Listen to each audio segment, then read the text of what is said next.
ये कहानी ममता की है। बचपन से ही घर में ये एहसास दिलाकर पाला गया कि औरतों को बोलने का हक नहीं है। अरे ममता, जरा जल्दी जल्दी हाथ चलाओ। रोज ऑफिस में देर पहुंचता हूँ तुम्हारे कारण। लेकिन आपका सारा खाना पैक और तैयार भी है।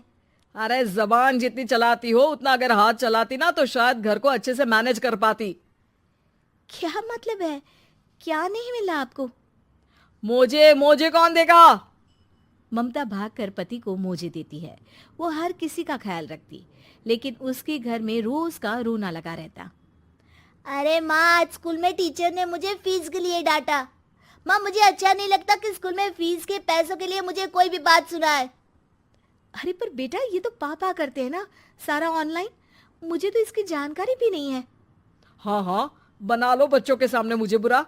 अरे करता तो मैं ही हूँ, माना, लेकिन मुझे कोई सपना थोड़ी ना आएगा कि बच्चों की फीस जमा करनी है। अरे बताओगी तो तुम ही ना। ममता की अब ये आदत में शुमार हो चुका था। वो हमेशा हर बात के लिए खुद को ही दोषी मानती। एक दिन वो पड़ोस की दोस्त से कहती है, समझ नहीं आता यार, मैं इतनी डम कैसे हो सकती हूँ। बात तो सही भी है ना। अब पति बेचारा नौकरी करे, पैसे कमाए, या फिर ये देखे कि बच्चों की फीस का वक्त है। क्या करूँ यार।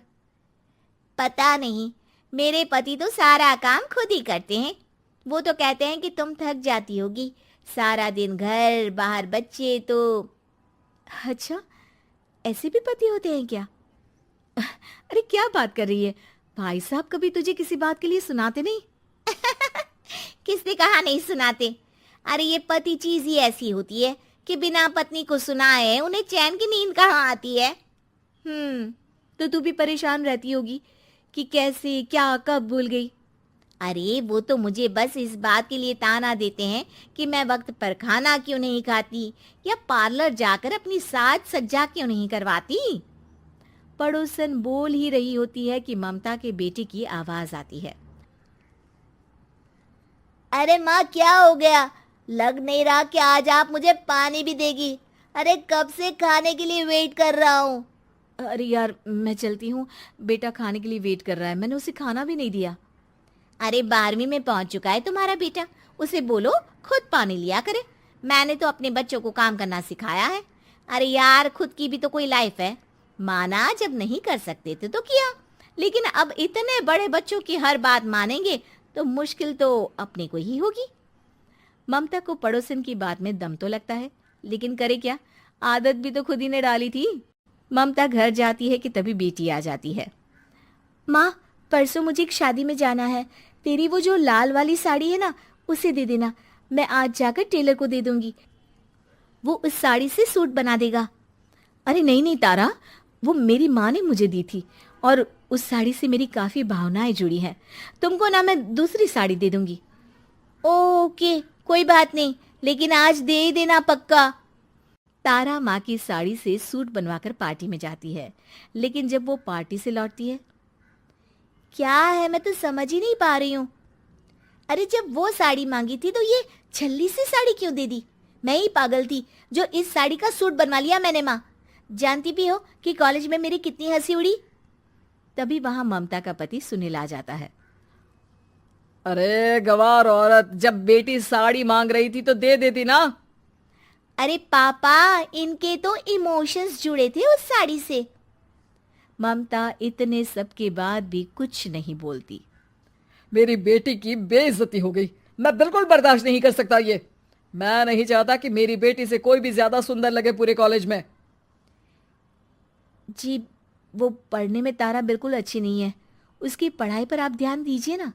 अच्छा, अब तुम मुझे बताओगी कि मुझे किस पर ध्यान देना और किस पर नहीं। रमेश जैसा ही ये वाक्य पूरा करता है, ममता की बेटी और पति उस पर जोर जोर से हंसते हैं। अरे ठीक है ना, पता ही नहीं चला कि कैसे वक्त इतना बीत गया।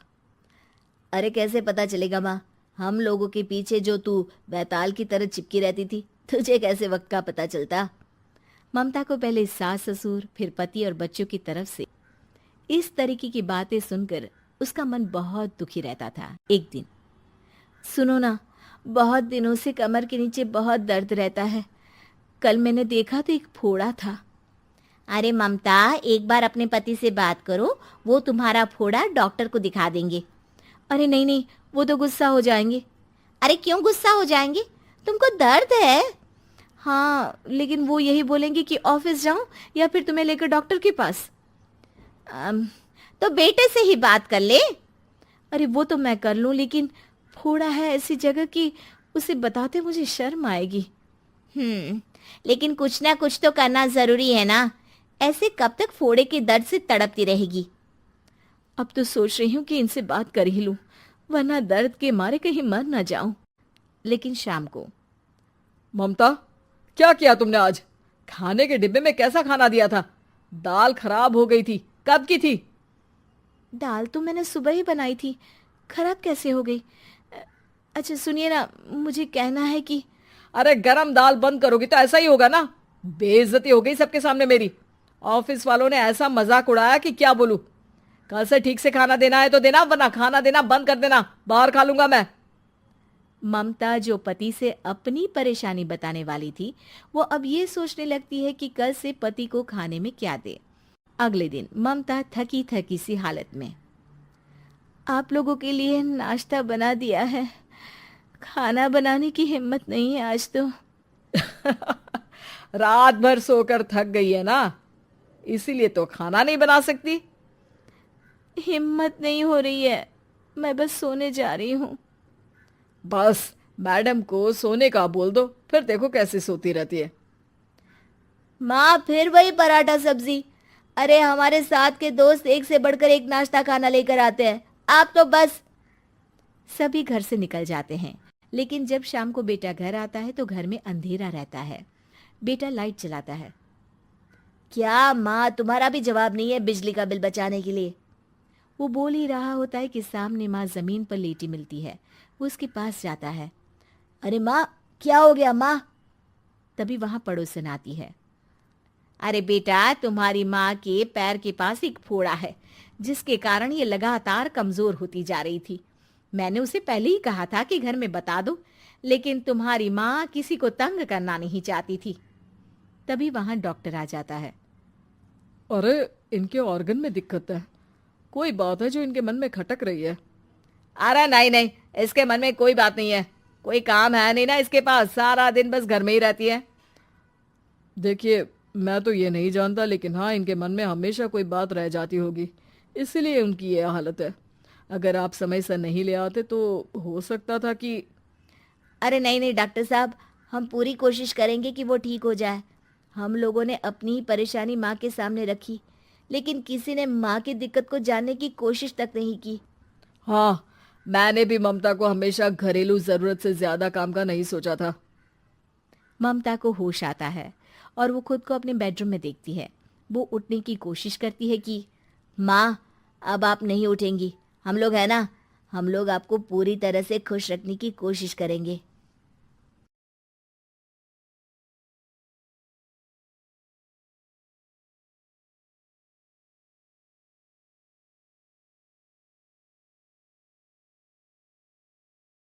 घर की बेटी दाल बराबर। आन्या डांस करने में उस्ताद। एक स्टेप जो वो देख लेती तो हूबहू उसे उतार देती। अरे आन्या बेटा, मेरी बेटी को भी डांस सिखा देना, उसका एनुअल प्रोग्राम है। हाँ आंटी, क्यों नहीं, अब कल शाम उसको भेज देना, मैं सिखा दूंगी। हाँ हाँ, नचनिया ही बन, आस पड़ोस के लोग तुझे इस्तेमाल कर रहे हैं। माँ, इस्तेमाल मेरा नहीं, कला का हो रहा है। नाचना एक कला है, कला। आन्या हर बात में अच्छी थी, फिर चाहे वो अच्छा व्यवहार हो या फिर लोगों की मदद करना। वो हमेशा खुद के शौक को पूरा करने के लिए व्यस्त रहती, लेकिन घर वालों को तो उसका ये काम सिर्फ समय की बर्बादी लगता है। कहाँ है आन्या? उसको बोलो कि आज शाम को खाना वही बनाएगी। सपना देख लो कि तुम्हारी बेटी घर का खाना बनाएगी। अरे आसपास के लोगों का काम करने से उसे फुर्सत मिले तब तो कहीं जाकर वो हमारे घर का काम करेगी ना। देखो ना, इकलौती बेटी, ऊपर से गैर जिम्मेदार, अब करे तो क्या करे। तभी पड़ोस की पिंकी आ जाती है। अंकल आंटी, आन्या दीदी कहाँ है?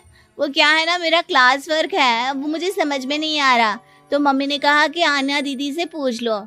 हाँ हाँ, क्यों नहीं, खुद का तो कोई काम है ही नहीं उसे। जाओ जाओ, सीढ़ी से ऊपर चली जाओ, वही कमरे में है आन्या। एक रोज शहर में डांस कंपटीशन वाले लोग आते हैं, जहां आन्या का डांस सबको पसंद आता है। क्या बात है, छोटे से शहर में इतना टैलेंट। बेटा कौन सिखाता है आपको? कोई नहीं सर, वो क्या है ना, मैं टीवी देखकर सीख जाती हूँ। अरे वाह, और आपके मम्मी पापा कहाँ हैं? वो नहीं आए? नहीं, वो लोग नहीं आए हैं। आन्या कंपटीशन जीत जाती है और घर में टीवी वाले आन्या का इंटरव्यू लेने आते हैं। अरे क्या है, कहाँ घुसे जा रहे हो, क्या हो गया? आप आन्या की माँ है ना? वो क्या है ना, आपकी बेटी ने डांस का कंपटीशन जीता है। हमारे शहर के लिए ये गर्व की बात है, तो हम लोग उनका इंटरव्यू लेने आए हैं।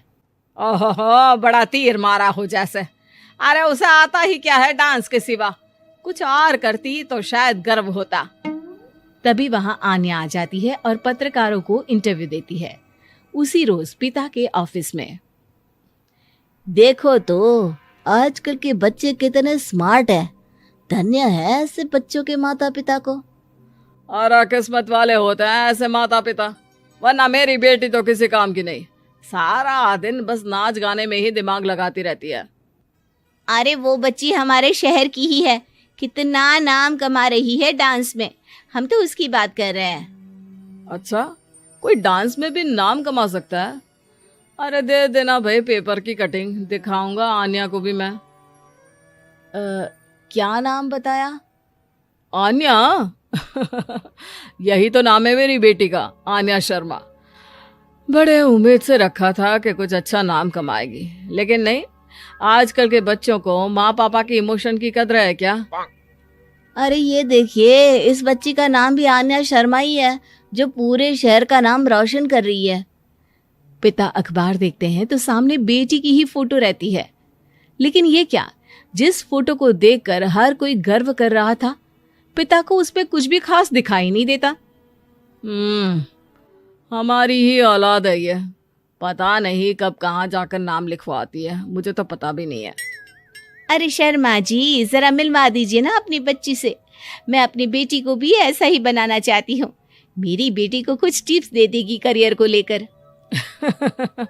अच्छा, ये दिन आ गया आपकी बेटी के, ले आइए कभी भी, लेकिन बाद में अफसोस ना करिएगा। सभी को आन्या के पिता की बात पर हैरानी होती है कि इतनी टैलेंटेड लड़की के माता पिता आखिर उससे चाहते क्या है। पिता घर आते हैं और माँ से कहते हैं, पता है तुम्हारी लड़की क्या कर रही है, या फिर ऐसे ही व्यस्त रहोगी हमेशा? अरे पता है मुझे, पर आपको कैसे पता चला? अरे कुछ पत्रकार आए थे, पता नहीं कहाँ कौन सा कंपटीशन जीत कर आई है। नजर रखा करो उस पर। तभी वहां पड़ोसन आ जाती है, जो पति पत्नी दोनों ही डॉक्टर होते हैं। नमस्ते भाभी, बधाई हो आपको आन्या की कामयाबी की।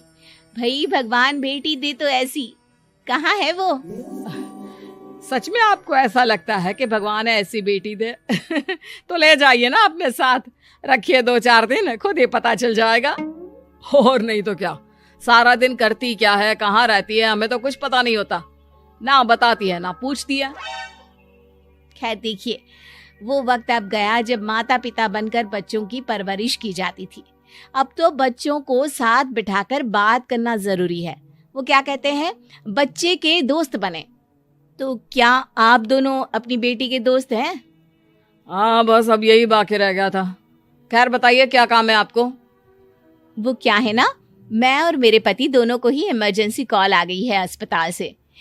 मेरी बेटी आन्या की अच्छी दोस्त है, तो मैं क्या उसे आन्या के पास छोड़ दूं अगर वो फ्री है तो?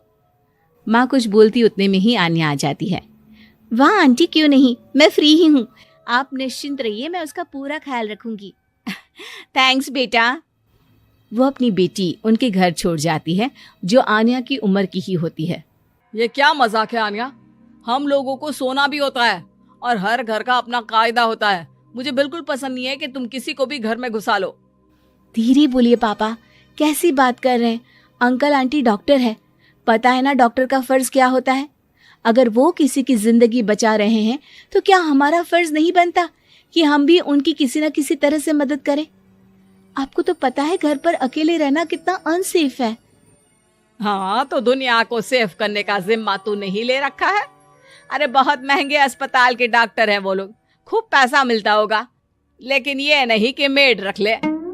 क्या कहती आन्या, कैसे माँ पिता को समझाती कि किसी की मदद करना कोई बुरी बात नहीं है। खैर, कुछ महीनों बाद आधी रात को माँ जोर जोर से चिल्लाकर आन्या के कमरे में जाती है। बेटा बेटा आन्या, पापा के सीने में दर्द हो रहा है, बेटा कुछ कर।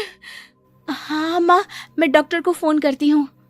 आन्या डॉक्टर को फोन करती है, लेकिन माँ, डॉक्टर को तो आने में काफी वक्त लग जाएगा, मैं पिंकी के पापा को बुला लाऊं? अरे वो नहीं आएंगे बेटा, वो लोग बहुत बड़े डॉक्टर हैं और हम लोगों के पास इतने पैसे भी नहीं है। माँ, मैंने डांस कंपटीशन में जो पैसे जीते थे वो है मेरे पास, आप चिंता ना करें, बस पापा का इलाज करवा ले।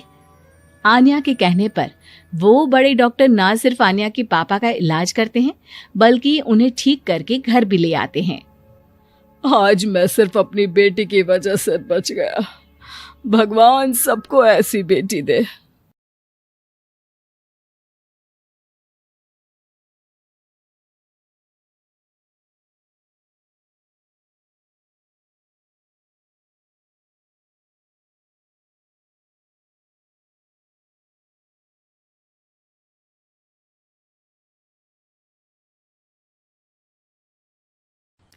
पापा बन गए जेंटलमैन। शर्मा जी को कई लोग कंजूस समझते हैं, हालांकि वो हमेशा ही सेविंग्स की बात करते रहते हैं, पर कंजूस तो वो बिल्कुल भी नहीं है। उनकी सैलरी पूरी वो अपने परिवार पर खर्च कर देते हैं और जो कुछ बचता है उसे बैंक में जमा कराते हैं। उनके घर वाले और दोस्तों के बार बार बोलने के बावजूद भी वो खुद के लिए कुछ नहीं खरीदते। धीरे धीरे सबने बोलना ही छोड़ दिया, सिर्फ उनकी बेटी श्रेया अभी भी उन्हें इस चीज पर टोकती है।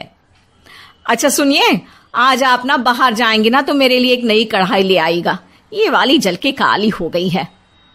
ऑफिस से लौटते वक्त ले आऊंगा, ठीक है?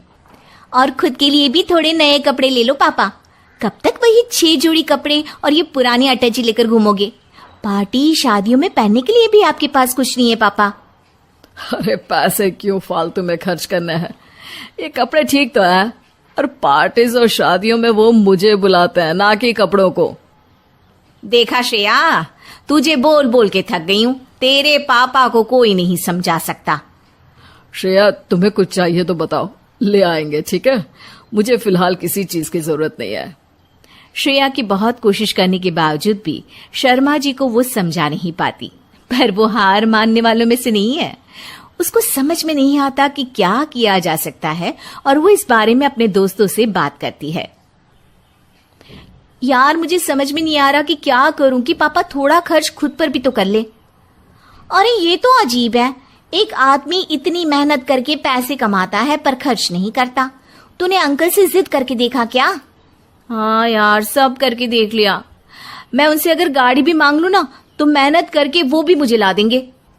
पर परसों मैंने उनके लिए 80 रुपए की आइसक्रीम मंगवाई थी तो उनके गले से वो भी नहीं उतरी। अरे सुनना, मेरे पास एक आइडिया है, पर उसके लिए थोड़ी मेहनत और थोड़ी एक्टिंग करनी पड़ेगी। तू रेडी है क्या ये सब करने के लिए? हाँ हाँ ठीक है, तेरा आइडिया भी ट्राई करके देखते हैं ना। श्रेया और उसके दोस्त एक प्लान बनाते हैं। प्लान की तैयारी भी कर ली जाती है, अब बस बारी है श्रेया की। प्लान को पूरा उसे ही तो करना था। अगली सुबह जब शर्मा जी बाथरूम में नहा रहे होते हैं, ऑफिस जाने से पहले शर्मा जी के बॉस का फोन आता है, जो कि श्रेया उठाती है। शर्मा जी के बाथरूम से निकलते ही श्रेया उन्हें बताती है, पापा, आपके बॉस का फोन आया था, वो आपको किसी मीटिंग के लिए राज होटल में बुला रहे हैं। क्या? राज होटल? वो तो बहुत महंगा है। हाँ, और उधर का एक ड्रेस कोड है, आप कुछ भी पहनकर उस होटल में नहीं जा सकते पापा। अच्छा? हाँ, चलिए मैं आपको लेकर चलती हूँ कपड़े लेने। श्रेया शर्मा जी को शहर के एक जाने माने टेलर के पास ले जाती है, जहां वो उन्हें समझाती है कि राज होटल में जाने के लिए उन्हें सूट, कोट, जूते, बेल्ट सब चाहिए। वहां वो अपनी चप्पल पहनकर नहीं जा पाएंगे। शर्मा जी थोड़े डरे डरे से कपड़े सिलेक्ट करते हैं और फाइनली जब सिलेक्ट हो जाता है तब शर्मा जी को उनके बॉस का फिर से कॉल आ जाता है। अब जी सर, मैं बस आज की मीटिंग के लिए कपड़े ही खरीदने आया था सर। जी सर, वही मीटिंग जिसके बारे में आपने बोला था होटल राज में। क्या आपने कोई कॉल नहीं किया ऐसा? ठीक है सर, मैं यहाँ से जल्दी से निकलकर ऑफिस पहुंचता हूँ सर। जी जी जी ठीक है सर। श्रेया का झूठ पकड़ा गया था और उसका प्लान फेल हो गया था। शर्मा जी ने लगभग सारे नए कपड़े खरीद ही लिए थे, पर वो पैसे देने से खुद को रोक लेते हैं उनके बॉस के फोन के बाद, और वो श्रेया की तरफ पलटते हैं। हाश, इतने सारे पैसे बच गए। आज तुम्हारे झूठ की वजह से इतना बड़ा खर्चा हो जाता मेरा। वो तो अच्छा हुआ कि बॉस का फोन आ गया और मैं बच गया। पर पापा, आप कितने हैंडसम लग रहे हो, एकदम जेंटलमैन। श्रेया की बात सुनकर शर्मा जी आईने की तरफ पलटते हैं। खुद को सूट कोट में देखकर वो भी हल्का सा मुस्कुराते हैं और कैशियर को जाकर पैसे दे देते हैं। ठीक है, तुम कहती हो तो इस बार ले लेता हूँ, पर सिर्फ तुम्हारे कहने पर, और सिर्फ इस बार। अगली बार आप खुद ही के कहने पर खरीद लेना, तो मुझे इतनी मेहनत नहीं करनी पड़ेगी पापा।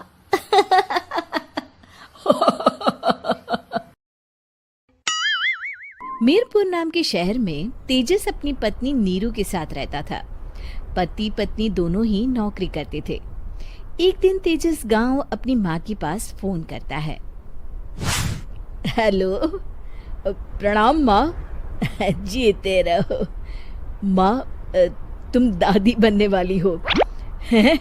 अरे वाह, ठीक है बेटा, मैं कल ही आती हूँ।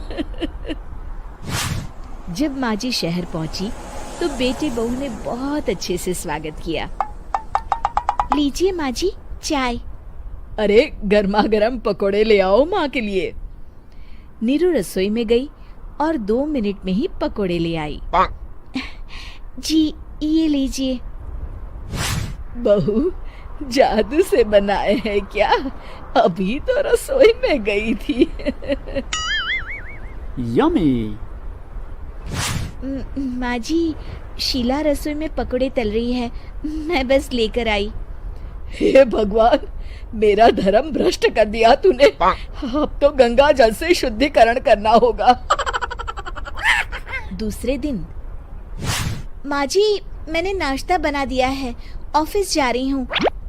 पर अभी तो घर का सारा काम पड़ा है।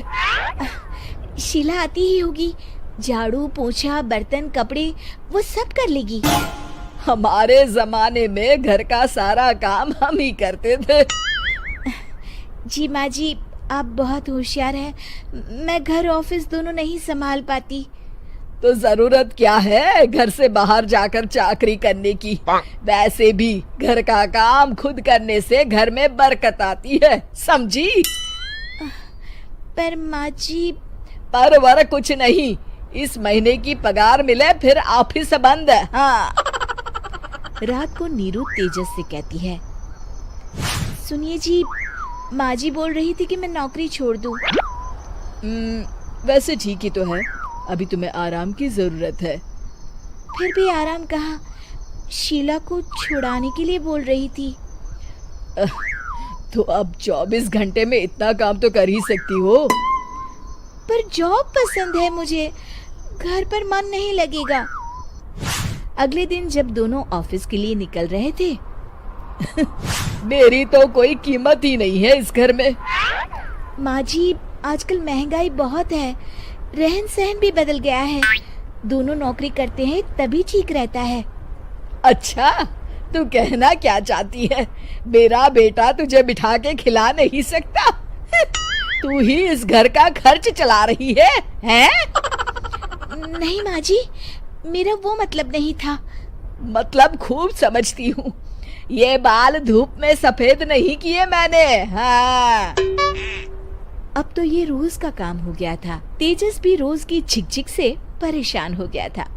एक दिन उसने कहा, नीरू, वैसे भी तुम्हें मैटरनिटी लीव मिलने वाली है, तो अभी से ही छुट्टी ले लो। पर क्या, मेरी सैलरी अच्छी खासी है।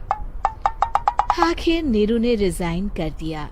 जब बच्चा हुआ तो घर में सब बहुत खुश हुए। कुछ दिनों बाद तेजस फाइल देख रहा था। क्या हुआ तेजस, कुछ परेशान लग रहे हो?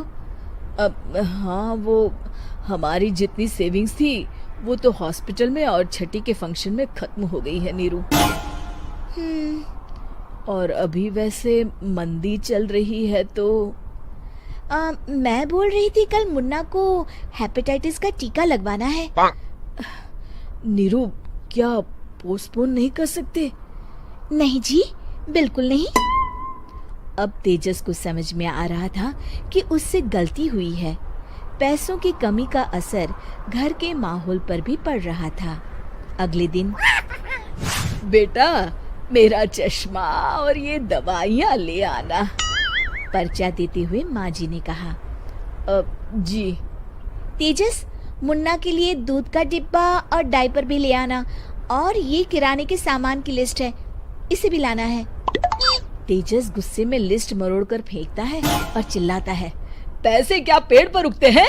ये ले आना, वो ले आना। अरे पर ये जरूरत का सामान ही है। वो गुस्से में बिना कुछ कहे ऑफिस चला गया।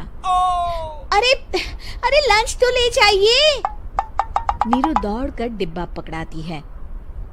एक दिन खाना खाने के बाद, नीरू,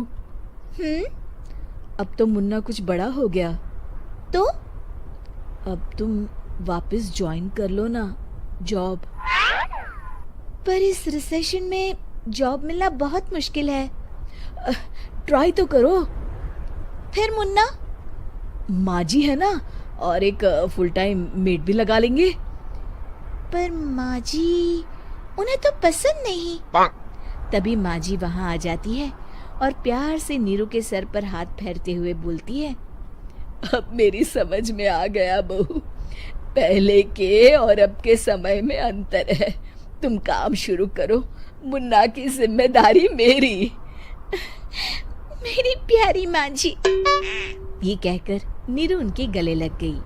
शिक्षा, परिवर्तन संसार का नियम है, हमें भी समय के साथ चलना चाहिए। उम्मीद है कि आपको हमारी ये कहानी पसंद आई होगी। कृपया हमारे चैनल को सब्सक्राइब करें और सभी अपडेट्स के लिए बेल आइकन जरूर क्लिक करें। और हाँ, वीडियो लाइक और शेयर करना मत भूलिएगा। Bye bye. सृष्टि बचपन से ही दिखने में सुंदर नहीं थी, लेकिन अमीर बाप की बेटी सृष्टि पर उसकी माँ जान छिड़कती। मेरी बेटी कितनी प्यारी है, भगवान सबको सृष्टि जैसी बेटी दे। सृष्टि धीरे धीरे बड़ी होती है। एक दिन सृष्टि की सहेली कहती है, तू दिखने में कितनी अजीब सी है, लेकिन मैं जानती हूँ हम सब में सबसे अच्छी शादी तो तेरी ही होगी। तेरे पापा अमीर जो हैं। और बता नहीं सकते यार, दहेज तो हर कोई देता है, ये क्या ज्यादा ले जाएगी अपने पति के लिए? अरे बड़े शहर में कोठी है इसके पापा की। अरे पापा की है ना, कौन सी इसकी है? इसकी होती तब तो कोई भी लड़का इससे शादी कर लेता। अरे पापा की मतलब पापा की है तो मेरी ही है ना? किसने कहा? अब तेरी तो तब होगी ना जब तेरा भाई ना हो। वैसे भी शादी के बाद सारी प्रॉपर्टी भाई के नाम होती है। सृष्टि समझ जाती है कि उसे किसी भी हालत में माँ बाप की सारी प्रॉपर्टी को अपने नाम करना है, लेकिन कैसे? एक दिन सृष्टि का भाई शीनू कहता है, बहन क्या कर रही है? तुझसे एक बात करनी है। अरे हाँ करना, मैं तो तेरी बहन हूँ। बहन, मेरी लाइफ में ना एक लड़की है, बहुत अच्छी है। मैं सोच रहा हूँ माँ और पापा से बात करूँ शादी के लिए। सृष्टि को समझ में आ जाता है कि भाई की शादी होते ही भाभी उसे एक दिन भी घर में बर्दाश्त नहीं करेगी। क्या बात है भाई, बताना कौन है वो? यार वो बहुत अच्छी लड़की है, पढ़ी लिखी है, मेरे साथ जॉब भी करती है। बस एक प्रॉब्लम है। प्रॉब्लम? क्या प्रॉब्लम है भाई? यार वो शादीशुदा है, लेकिन उसके पति ने उसे सिर्फ इसलिए छोड़ दिया क्योंकि उसके माँ बाप दहेज नहीं दे पाए। सृष्टि ये सुनकर न जाने क्यों खुश हो जाती है। अरे भाई, तो क्या हुआ, लड़की तुझे तो पसंद है ना। शीनू को लगता है कि बहन उसे समझ रही है। वो इस बात से अनजान होता है कि उसकी बहन की मंशा पूरा घर हड़पने की है। सृष्टि अपनी माँ से कहती है, मम्मी, मुझे तो बहुत चिंता है। पता है शीनू क्या कर रहा है? अरे क्या कर रहा है, वो तो काम पर जाता है और वापस घर आता है। नहीं ना माँ, वो यही तो नहीं कर रहा, बाकी सब कर रहा है। आपको पता है, उससे प्यार है, और वो भी एक शादीशुदा लड़की से। ये क्या हो गया, मैं सोसाइटी में क्या मुंह दिखाऊंगी। अरे तेरे पापा तो यही कहेंगे कि मैंने ही उसे बिगाड़ दिया है। माँ देखो, मेरी बात मानो, पापा पर भी विश्वास करने की जरूरत नहीं है। अब आप ही बताओ, पापा इतनी देर घर के बाहर रहते हैं क्यों, बोलो? अरे बेटा, वो तो नौकरी करते हैं ना। तू बहुत भोली है माँ। पापा का ऑफिस तो 7 बजे खत्म हो जाता है, लेकिन देखो कितनी देर से आते हैं। अरे नहीं नहीं बेटा, ऐसी कोई बात नहीं है। सृष्टि माँ को एक औरत से बात करते पिता की फोटो दिखाती है। देखो माँ, कैसे हैं पापा। मैं ना कहती थी कि पापा सही नहीं है। मैं तेरे पापा से बात करूंगी, दे फोटो मुझे। ओ माँ, वो तो डिलीट हो गई। लेकिन चल, तूने तो देख लिया ना। पापा से बाद में बात कर लेना, और हाँ, मेरा नाम बिल्कुल मत लेना, हाँ माँ। अब क्या था, सृष्टि के माँ और पिता के बीच झगड़ा होना शुरू हो जाता है। सृष्टि के मन में क्या चल रहा था कोई नहीं जानता था। एक दिन, माँ, सृष्टि के लिए एक लड़का देखा है, वो लोग शाम को उसे देखने आने वाले हैं। और हाँ माँ, एक खुशखबरी, मैं और पापा मिलकर एक नया बिजनेस ट्राई कर रहे हैं। शाम को लड़का आता है, सांवले रंग का। सृष्टि को तो बिल्कुल भी पसंद नहीं आता। लड़की की माँ कहती है, लड़की का चेहरा तो कोई खास नहीं, लेकिन अगर मेरे बेटे को आप लोग सेटल कर दें तो मैं उसकी शादी आपकी बेटी से करवा दूं। सृष्टि को लड़का बिल्कुल पसंद नहीं था। उसे भाई पर गुस्सा आ जाता है। लड़के वालों के जाने के बाद कहती है, माँ देखा, शीनू मेरे लिए कैसा लड़का लेकर आया, न दिखाने लायक न सुनने लायक, सेटल भी नहीं, वो भी हम करे। अरे माँ, मैं जानती हूँ ये मेरी शादी किसी भी घर में क्यों करवाना चाहता है। अरे कैसी बात कर रही है बहन, तूने तो देखा ना, लड़के को मैंने ही मना कर दिया तुझसे शादी के लिए। जिसने लड़का बताया था उसने उसकी बहुत तारीफ की थी। बात आई गई हो जाती है, लेकिन सृष्टि का मन शांत नहीं होता। क्या करूँ, कुछ समझ में नहीं आ रहा। मेरी शादी हो गई तो ये लोग पूरी प्रॉपर्टी शीनू के नाम कर देंगे, मेरे हाथ तो कुछ लगेगा ही नहीं। तभी सृष्टि को आइडिया आता है। वो किसी वकील को फोन करती है। जी देखिए, अगर आपके मम्मी पापा का तलाक हो जाता है तो आपके पिता की आधी प्रॉपर्टी आपकी माँ के नाम हो जाएगी, फिर उसे वो किसी को भी दे सकती है। सृष्टि अब माँ को बेटे के खिलाफ भरती है। माँ, शीनू पर नजर रखा करो, वो जिस लड़की के प्यार में है ना, वो शादीशुदा है। यहाँ आएगी, सारा पैसा, रुपया, जमीन, जायदाद सब हड़प लेगी। पापा का भी हाल तुमसे छुपा नहीं है। ऐसा ना हो कि मैं और आप एक दिन सड़क पर भीख मांगे। हे भगवान, मैं तो जीते जी मर जाऊंगी अगर ऐसा हो गया तो। ऐसा हो गया नहीं माँ, ऐसा ही होगा। अभी समय है, आगे का सोच लो। मैं तो कहती हूँ पापा से आधी प्रॉपर्टी लेकर अलग हो जाओ। पापा की आधी प्रॉपर्टी भी हम लोगों को अगर मिल जाती है ना, तो अगले 7 जन्म सफल समझो। बेचारी माँ बेटी के कहने पर पति से तलाक लेकर अलग हो जाती है। सृष्टि अब पैसों से गाड़ी और अपने दूसरे महंगे शौक पूरे करने लगी। उसके दोस्त भी उसके पैसे इस्तेमाल करते। सृष्टि, कल तुम कहाँ थी? मैं सारा दिन घर पर अकेली थी। तो मैं क्या करूं? मैंने ठेका तो नहीं लिया है ना तुम्हें संभालने का। माँ को सृष्टि से ये उम्मीद नहीं थी। वो बैठकर रोने लगती है। वहीं उसका पति यानी कि सृष्टि के पिता आ जाते हैं। मैं जानता था कि तुम्हारा यही हाल होगा। तो आपने मुझे रोका क्यों नहीं? मैं रोकता तो तुम रुकती क्या? सृष्टि के कहने पर तुमने मुझ पर अपने बेटे पर शक किया, लेकिन तुम ये भूल गई कि कैसे हम दोनों ने मिलकर जीवन में इतना सब खड़ा किया। माँ पति के गले लग जाती है। मुझे माफ कर दीजिए, मैंने आपकी कमाई का एक बड़ा हिस्सा गवा दिया। कोई बात नहीं, तुम साथ हो तो मैं ऐसी 7 प्रॉपर्टी खड़ी कर दूंगा।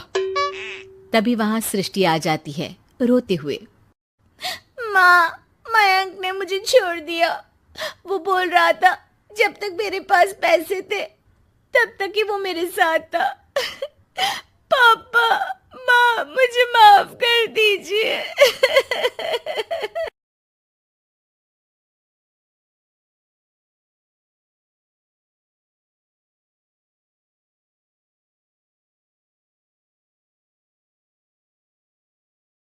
कपड़े धोने वाली बहू। शादी के पहले से ही विभा को कपड़े धोने का बड़ा शौक था। कभी नल के नीचे तो कभी तालाब के पास। अरे मेरी नीली वाली लुंगी नहीं दिख रही है। विभा की अम्मा, कहाँ रखी है लुंगी? अरे वो तो विभा ने परसों ही धोकर रखी थी आपकी अलमारी में, देखो वहीं होगी। वो ना मैंने आज धो दी, मुझे लगा कि गंदी हो गई होगी। अरे कैसे गंदी हो गई थी? उसे तो मैंने पहना भी नहीं। हे भगवान, इस लड़की के कपड़े धोने की आदत से परेशान हो गया हूँ मैं। जितना तो घर में राशन नहीं आता उससे कहीं ज्यादा डिटर्जेंट पाउडर का खर्चा है। इसकी शादी करवा दो, शादी। जाए अपने घर में ही करे काम, फिर चाहे घर के कपड़े धोने हो या पूरे गांव के। हाँ ठीक बोल रही हूँ, देखता हूँ मैं कोई लड़का। वो दिन भी आ जाता है जब विभा को देखने लड़के वाले आ जाते हैं। लड़की मुझे अच्छी लगी। होने वाली सास कहती है, बेटी अगर कुछ पूछना है तो पूछ लो। वैसे तो हमारी लड़की बहुत ही शर्मीली है, जो बोल दो वो मान लेती है, इसे क्या पूछना होगा। अरे कैसी बात कर रही हो माँ, मुझे इन लोगों के घर रहना है, सवाल तो कई है। हाँ हाँ बेटा, पूछ लो ना, क्या पूछना है। आप लोगों के घर कपड़े कौन धोता है? सास का मुंह बन जाता है। देखो, अगर तुम ये कहना चाहती हो कि तुम्हें कपड़े धोने नहीं आते तो सुन लो, कपड़े मैं ही धोती हूँ, लेकिन तुम्हारे आ जाने के बाद मैं रुमाल तक नहीं धोऊंगी। अरे चुप रहना भाग्यवान, बहू बेचारी घर आई नहीं, उसे डराना शुरू कर दिया। वो क्या है ना बिटिया, अभी तक तो ये कल्लू की माँ ही धोती थी, लेकिन अब तुम्हारे पापा तो दहेज में वॉशिंग मशीन देंगे ही।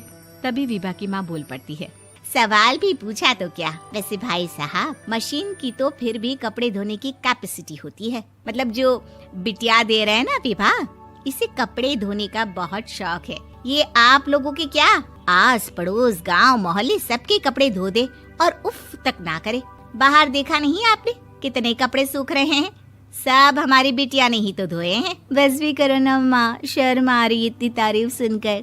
और तो और एक दाग निकाल कर दिखाओ तो मान जाओ। हाँ अच्छा अच्छा, माफ करना बेटा, मैंने गलत समझा।